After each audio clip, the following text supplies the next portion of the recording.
qofka dilaaga ah oo dadka dila waa virus bulshada ayuu dhibaato ku keenay isaga in qisaasti lagu fuliyo isagay raxmad u tahay naxariis ay u tahay ragga saan u jecelnahay oo u ixtiraaman heelan u qabno way laakiin iiga nooma qabaan rag inta badan nama siiyaan waxa laga yaabaa dhaxalkeena xataa inay ugu haystaan kontonka ah xadgudubyada ka dhanka ah xuquuqda aadanaha oo shakhsiyaad geystaan ayaa sii kordhaya ehelada dhibanayaashuna waxay rabaan in dambiilayaashu maraan mudankooda cadaaladaan sugayna annaga in la marsiiyo isla markii maxkamad la soo saaro dembigu waa qiraal wuu qirtay waana cadye marxuumiinta ku baxay xaqdarrada ayaa qaarkood tobaneeyo maalin ku jira qaboojiyaasha meydadka weli sama helin cadaalad muuqata kiisas dilal ah oo ay qaarkood isku geysteen lamaanayaal noloshu ay midaysay ayaa ka dhacay caasimada dalka tan iyo bilowgii sanadkan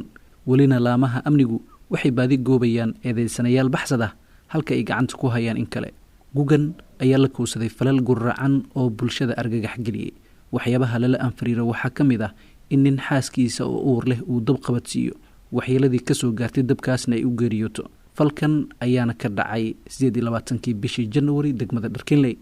mid kale oo lala anfariiro ayaa xigay haweeney ayaa seegeeda oo 3 maalin aqalkalkooda ka soo wareegay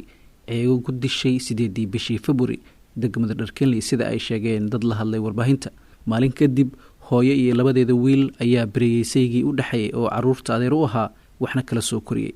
dhacdadaas ayaa laga diiwaan galiyay 9kii bishii February degmada Karaan kororka xaaladahan ayaa siyaabo kala duwan loo aaninayaa waxa ugu weyn dhinaca balwada saameyn weyn ku leedahay oo khatar ah in lamaanu maankii inuusan iyo caqligii inuusan joogin waa qodobka kale waxa waaye dhinaca cudurrada dhimirka inuu cudurro ay jiraan dhinaca kale waxay tahay dhinaca dhaqaalaha stress inuu ka yimaado ama culays dhinaca dhaqaalaha ah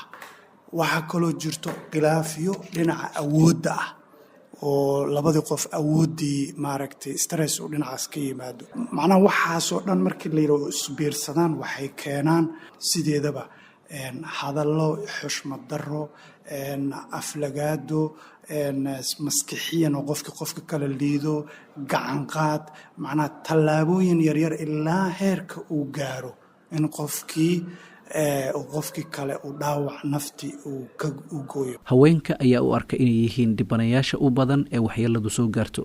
wiilasha markay yar yihiin waxaa laga yaabaa gabadha banaanka haddii istaagta in la yidhaha waryaa walaasha nin haddii la taagantaha soo garaac yacni qof maskixiyan ismaamuli karto caqli leh looma arko ninka hadduu dilo sax waay waa loo celiyaa inta badan waxay ka fikirayeen guriyoo dumin laakiin guri jira ma laha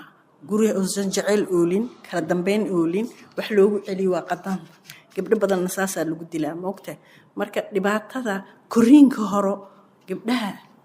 laftirkooda si siman wiilkoo kale looma koriyo waa aragtay wiilkii u adeegaysaa waxaa laga yaabaa hooyada oo hooyo dhalinyaro ah ilmaha markay ilmo dhasho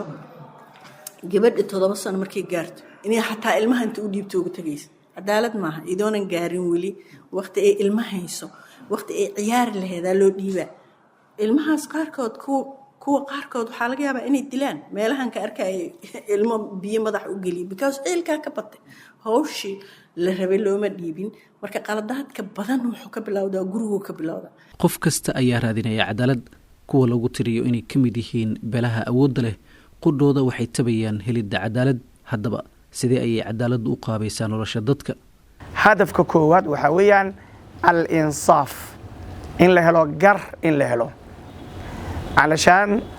laba qofood markay isqabsadaan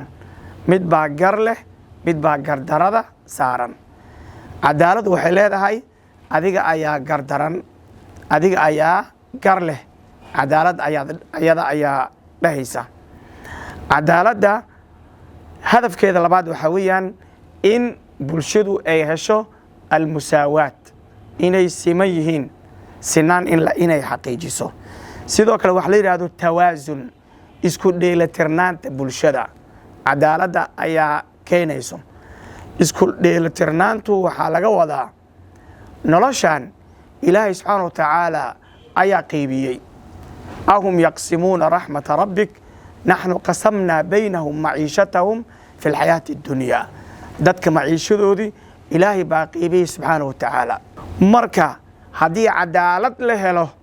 waxaa xaqiiqoobaya tawaasunka. cadaaladda iyo sinaanta waa asaaska nolosha. fulinta xukunada sida qisaasta ayaa kaalin wax ku oola ka qaadan kara yaraanshaha dilalka kaska ah haddii aysan isfahan iyo cafis ka gaarin labada dhinac. ilaahay sarreeyey wuxuu yidhi ولكم في القصاص حياة يا أولي الألباب لعلكم تتقون. قصاص ونولل ولكم في القصاص حياة. نولل أي إذن كجرته أي إله سبحانه وتعالى. نولل شو حيتاه مرك. قف كان قاتل والشخص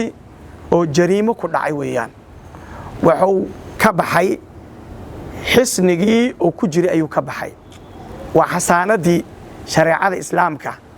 وديجس إلى لسي وأكبحي نبي جوهري عليه الصلاة والسلام لا يزال المؤمن في فسحة من دينه ما لم يصب دما حراما. قفك مؤمن كا وهو كجرا نفس أيو كجرا دين تيسي سنة بتجليه نرى في عنا أيو ليه لكن ما ننتو ليكحن أو داعيو أو واحد دل أو سمايو قفك وهو كبحي حسانة دي أيو كبحي. marka qaatilka qofka dilaaga ah oo dadka dila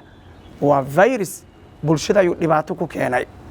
isaga in qisaasti lagu fuliyo isagay raxmad u tahay,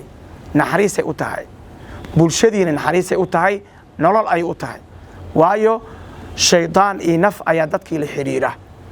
haddii qofka aan la qisaasin shaydaankiina uu taagan yahay